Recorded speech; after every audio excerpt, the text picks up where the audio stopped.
Welcome to news అడ్డా. తెలంగాణలో అమల్లోకి కొత్త రిజిస్ట్రేషన్ విధానం. తొలి రోజు 490 వాహనాలకు రిజిస్ట్రేషన్. తెలంగాణలో కొత్త వాహనాల కొనుగోలుదారులకు ప్రభుత్వం శుభవార్త అందించింది.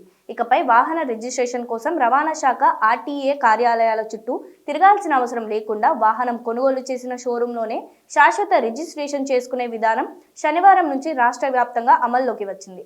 పౌరులకు వేగవంతమైన పారదర్శక సేవలు అందించడమే లక్ష్యంగా ఈ నిర్ణయం తీసుకున్నట్లు రవాణా శాఖ అధికారులు తెలిపారు.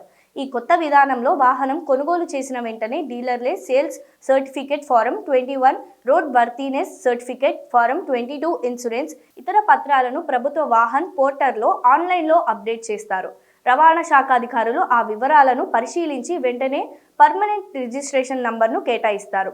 ఆ తర్వాత రిజిస్ట్రేషన్ సర్టిఫికేట్ ఆర్సీ కార్డు నేరుగా స్పీడ్ పోస్టు ద్వారా యజమాని చిరునామాకు చేరుకుంటుంది. ఈ విధానం ప్రస్తుతం వ్యక్తిగత అవసరాలకు వినియోగించే కార్లు, ద్విచక్ర వాహనాలకు మాత్రమే వర్తిస్తుంది.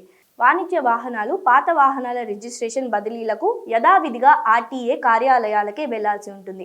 శనివారం సాయంత్రం 6 గంటల వరకు రాష్ట్ర వ్యాప్తంగా 490 వాహనాల రిజిస్ట్రేషన్ ఈ పద్ధతిలో పూర్తయింది.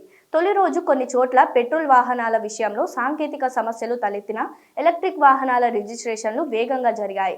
ఈ విధానంపై వాహనదారులు సంతోషం వ్యక్తం చేస్తున్నారు. మధ్యాహ్నం 12 గంటలకు వివరాలు నమోదు చేయగా సాయంత్రం 6 గంటలకు రిజిస్ట్రేషన్ నంబర్ వచ్చింది అని హైదరాబాద్కు చెందిన సాఫ్ట్వేర్ ఇంజనీర్ ఒకరు తన అనుభవాన్ని పంచుకున్నారు.